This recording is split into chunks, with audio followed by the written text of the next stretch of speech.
Welcome to the Calm Nights, Strong Days podcast.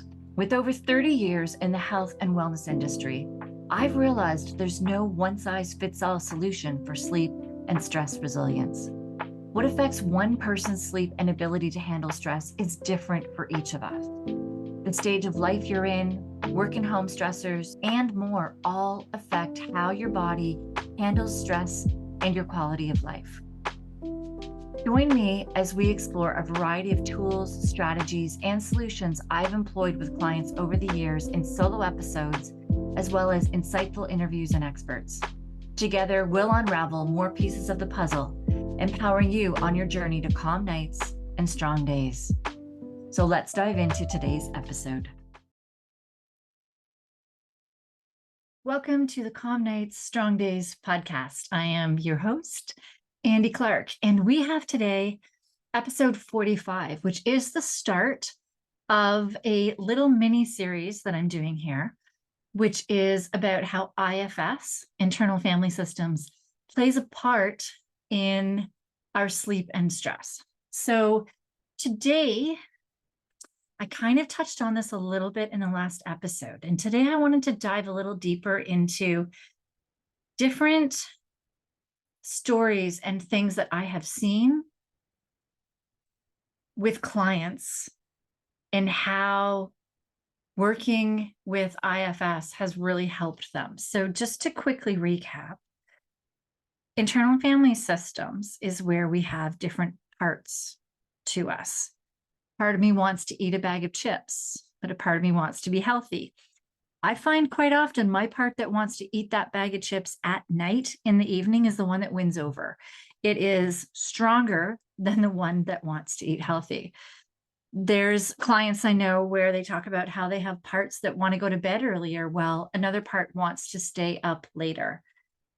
And there's all of these parts, and these parts can actually stop you from implementing habits. When you know that you want to implement them, you know that you want to feel more energized in the morning, you want to have better sleeps when you wake, and when you wake up, feel like your battery was charged. You want to, be able to handle the smaller things in your day without feeling any stress from them, and to be able to handle all of the big stressors in your day. And you know that there are certain things that you're doing that may not be beneficial to that goal, but there are parts of you that maybe sabotage them a little bit. And I just find this is so, so important, because through the years of working with clients, so often I see clients that try and try and try. And I've experienced this myself, which I'll be giving you examples of actually today. And through this time of trying and trying, you start to feel like a failure. You're like, why me? You see your neighbor that's like running marathons, or people that are at the gym and doing all these amazing things, and people that are like, always eating in the healthy food. And you're like, what is wrong with me? You start questioning that. And I've so been in your shoes. I am still there at times, because I'm still continually working with this IFS with myself, with my parts. And it is fascinating, though, when I start looking through it from a parts lens, that they are parts of me that are actually asking for help, that are trying to protect me. And once you start diving in, your perspective changes so much, and you don't feel like a failure anymore. You actually can start learning and understanding what that part needs, give them that. And then quite often, you're able to start taking the steps that you need to get to your goals with sleep and with stress. So I just want to give you some examples. So for me, I have gut issues, and I'm realizing that parts have something to do with that in me. I never in my life, I come from this huge science background. Everything needs to be research science, like black or white, like on paper. It can't be what they call a somatic feeling, where an emotion can actually be affecting certain things in your health. I did not believe any of that until this year. I am 50 years old and I just started believing it within this last year that that is possible.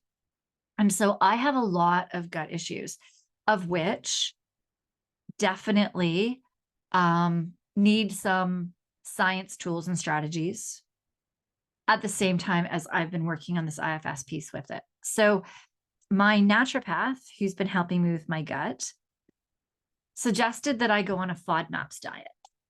Now, FODMAPs, every letter in that stands for a different food group that people with really irritated guts tend to be irritated from. And she wanted me to take all of those foods out, like an elimination, in order to see if my gut improved and then add in one category at a time, one letter. So F is fructooxylating saccharides or something like that.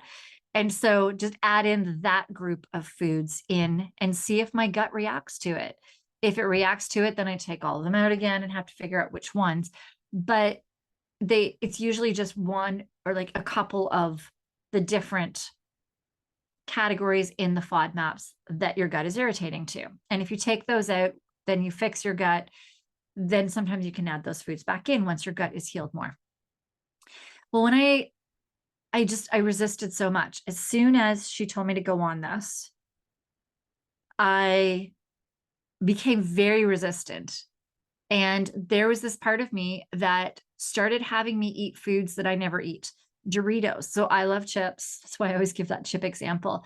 But Doritos, I love zesty cheese Doritos, but I cannot eat zesty cheese Doritos. Gluten. I've been gluten-free for 30 years. And dairy. I know that these irritate my gut. There was something in me that was rebelling so much about going on this FODMAPs that I went off of my even usual pretty healthy eating and started eating anything and everything that I knew that was bad. I was eating gluten. I ate more gluten probably in 1 month than I have eaten in probably 5 years combined. Like, it was unbelievable. I had zero willpower. And because I've been diving into this IFS, it was fascinating. And I started diving into this IFS. And I started trying to talk to this part. Now, the thing about parts is that they're usually protecting you from something. And it sounds so weird. How could a part be protecting me by shoving all these foods that I already know irritate my gut, was making my gut even worse, when a naturopath is suggesting I do something to try to start working on figuring out what's irritating my gut? And that's actually something I'm diving into. I'll explain all of that to you in the next episode. But in this episode, I just want to explain 2 examples of how this works. So once I dove in and I was able to, as weird as it sounds, have a conversation with this part, I found out that it was protecting me because when I was in my early 20s, I decided that I wanted to do fitness competitions. So I went on this really strict diet. I was undertraining. I was overtraining and undereating. It was very unhealthy. At this time too, like 30 years ago, I mean, I don't actually know what that world is like now for natural fitness competitions, but I was working with a bodybuilder that did steroids. So the things that he was doing to me, the steroids and the drugs in him was able to process, was able to actually help heal his body and stuff, his muscles, whereas mine couldn't.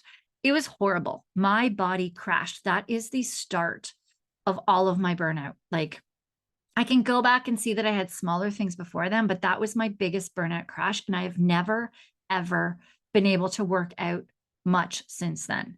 Not to the same degree or intensity that I could before doing fitness competitions.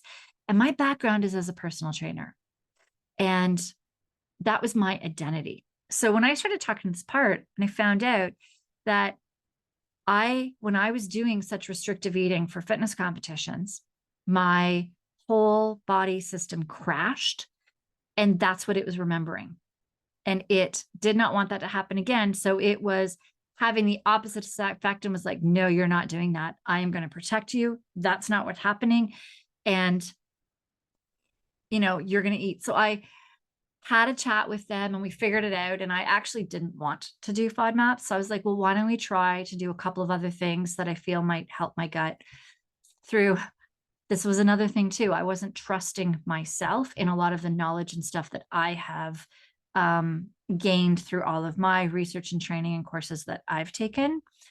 And so I wasn't listening to what I actually knew that my body needed. And so with talking with this part, it was okay if I didn't fully go FODMAPs and I worked on this other strategy first.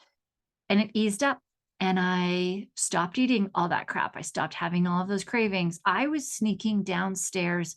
We had boxes for Halloween of chips and chocolate bars, and I was sneaking downstairs and eating and eating and eating them, like a lot. And the stuff I would normally never do. And that all stopped once I was able to communicate with this part. And it's fascinating once you start doing this and you start realizing, oh, there was a trauma in my past. And that trauma created a protector in my body. And now that protector is protecting me anytime that it feels that I'm in that situation again. Even though this was a different situation, we're trying to figure out gut issues. It was totally different. It was monitored by a naturopath, all of these things. And in the training, the manual that I was given by the naturopath, it said, you should not be hungry. You need to eat on this diet. Make sure you are getting enough food, even though you're eliminating these foods. Make sure you're getting enough of the other foods that you can eat. So even though it was different, that pattern in me was like, that's not happening. And so it's just so fascinating the more that I dive into IFS. I have realized as well, I'll give you more of an explanation on this as well when we get into the episode that I have coming up in this mini series on how your parts can affect your stress levels. But with me as well, because of that crash that happened when I did those fitness competitions, and I haven't fully worked through this protector yet, but that protector has been actually lowering my cortisol levels to the point where my body crashes and I can't do anything if it feels that I am pushing too hard in a workout. And that's where I use health trackers, and I can tell with a health tracker if I've pushed too much, like realistically pushed too much, or like where I'm pushing and what I'm doing and how my body's healing, that I can monitor that so that even if I was in the beginning stages of getting into burnout, it would let me know. If my body has like one day of it struggled to recover, that tracker will tell me. So I already have things in place for this, but that part didn't realize. So it was adjusting my cortisol and lowering my cortisol so that I actually couldn't function, so that my body would crash. It's just so fascinating when we start going into these parts. There were things that, because of just things that happen in life to me, where I felt I wasn't good enough, where I wasn't smart enough. Now, these don't have to be big traumas. So one example was in grade 5. I recall that we were supposed to spell, I couldn't spell this one word, and I learned later it had a silent letter. And I remember going up to the teacher's desk and she'd be like, no, that's not it. Go back and do it. And she did this to me so many times. And I'm sitting there, I was at my desk crying and thinking, I am so stupid. How can I not spell this? If I go back and look at things, I was actually like, I was a straight A student. Things just really came easy for me, that I think this was one of those times where, first times for me, where I just felt I was so stupid and so dumb and couldn't do anything. That when I went back to some of the parts for not being smart enough, that one kicks in, that memory kicks in, that neural pathway in my brain kicks in from that memory. Now, did the teacher even know that I was in tears at my desk? I'm not sure. I did not like that teacher. She was not the most empathetic teacher that I'd ever had. And I do recall during that year feeling very stupid, very dumb, very not listened to, not good. And so that can really affect you later on in life. There were definitely other things that I'm not um, at a point in my healing or my life where I want to open up about that also instilled that I don't feel smart enough and I'm not good enough. Um, they're too personal to me at this moment to share live with everybody in this world. Um, but I do know that those things stopped me from moving forward in my business in certain ways, from making certain decisions in my business, and from for always like keeping my business at a level where I was small. It also did affect me when I started this podcast. I was working under a lot of different um, parts that were telling me that I had to be very cautious as to what I said so that there wasn't any backlash. But I've come to realize now that I'm not going to ever please everybody. And there are going to be some things that I'm going to say that somebody else's part may rear its head and have a negative reaction that they want to share with me in maybe a not so kind way. And I'm okay with that now because I have come to understand how much work I have put into understanding all that I do know about sleep and stress and resilience and the body and what it means and the mental side, and diving into all these courses I've done on IFS just to teach it with my clients, but also to do the work on myself. I've gotten to that point with it that I'm okay, but it is amazing when I go back and realize how much it stopped me in my life. There's, I know, a situation with a mom where she had one part that felt that she had to do everything for her kids or she wasn't a good mom. And then she had this other part that told her she wasn't being a good mom because she wasn't teaching her kids how to be independent. And these two parts were bouncing off of one another and making her constantly feel like she couldn't stop and couldn't relax. And so it stopped her from struggling to get that time for her in her day. It's just so fascinating how these parts have come up. An example with my son, my oldest son's going through puberty, and my youngest has been struggling with the fact that my oldest smells a little different some days. He's getting the deodorant thing down and the showering thing, but it's a work in progress. But he's still, his hormones, he just actually, his body chemistry does smell different a little bit. And he is looking different. He's grown like a foot. He's looking different. And so my younger son was getting really worried. He started more like poking and prodding my oldest and yelling at him for things, getting mad at him, bothering him on things, hitting him sometimes, kicking him. And so we had a chat one day with his parts. And it did come out that there's a part of him that isn't liking the smells of his brother and the changes in him. And it's worried that he's going to lose his brother and his brother's not going to want to hang out with him anymore. Not realizing that every time he was poking and prodding and hitting his brother, that was causing him to not want to be around him anymore. So what we realized is that this part, instead of telling this part, hey, you need to stop, hey, you need to change, which he was in CBT therapy for a year where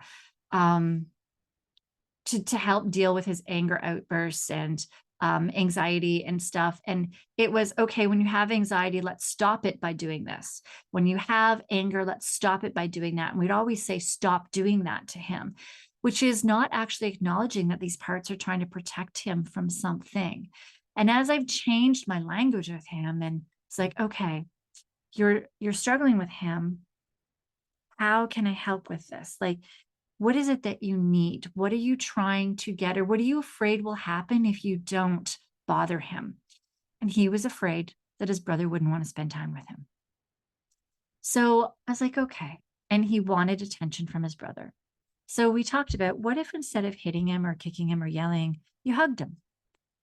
And so we started doing it. Like, I actually forgot about the conversation, but then my husband came home from curling the one day with the kids. And he's like, wow, the younger one kept hugging the older one all day, but the older one also requested to practice on the same sheet of ice with him and spend time with him because of how much he's been affectionate towards him. So in changing the behavior, the younger one started getting what he wanted and needed.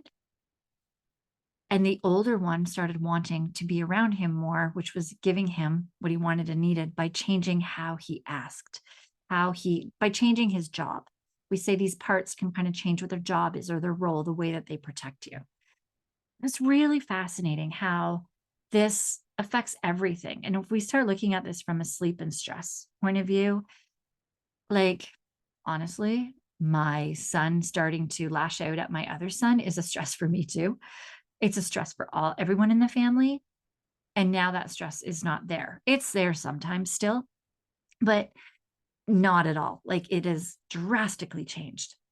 And it's just fascinating because of my discovery of parts that this has been happening. There's so many other changes in our house, in our home.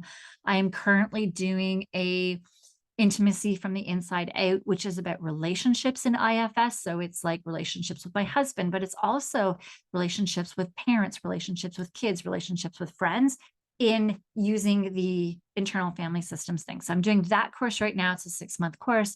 I just finished a huge course on protectors, and I'm diving into one on exiles, which those are coming up into next episodes. But yeah, the more that I'm diving into this IFS, I'm realizing it has been a big piece of the puzzle in when my clients are feeling like there's something wrong with them, like they're failing, like they're not, they want, part of them wants to work on their sleep, wants to work on their strategies, wants to really just, oh man, just they want to feel better. They want to wake up with energy, wake up feeling recharged, wake up and have that bandwidth to tolerate all the stress that's thrown at them in their day, have extra time and energy for themselves. And this parts piece is a piece. It is that piece that helps with the blocks so that the other tools and strategies you can start implementing. So just, I really am reiterating with this that there's always so many pieces to this puzzle. And this has been one big piece that I am finding was missing in my clients. And as I've added this piece, the others are starting to fall in place as well. So I just want you to realize from this that there is nothing wrong with you. And it really is parts of you that are protecting you.